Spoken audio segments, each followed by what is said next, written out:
side-by-side installations. You're going to be able to install multiple versions of our civil products on the same machine. Now, let me just kind of briefly explain when I say multiple versions what we mean. This only applies across major versions.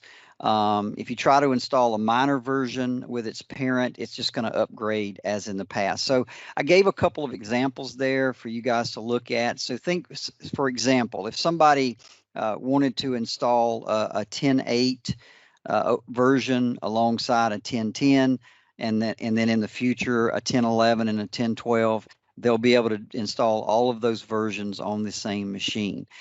At the same time, if somebody tried to install this 10.10.00 version that we're working on now, and then later on, let's say we came out with a 10.10.01 and a 10.10.02, that would only allow an upgrade. So you can have multiple versions, but again, they can only be minor versions. It won't allow you to do minors alongside the majors. So again, this is something that our customers have asked for a long time. Now, it's pretty straightforward. It's not really difficult. The biggest difference is when you have a previous version of OpenRoads Designer on your machine and you go to install this upcoming release, it's not going to prompt you to upgrade. It's just going to go right in and do that. And you can see here on my machine, I've got the OpenRoads Designer Connect Edition, which was 10.9.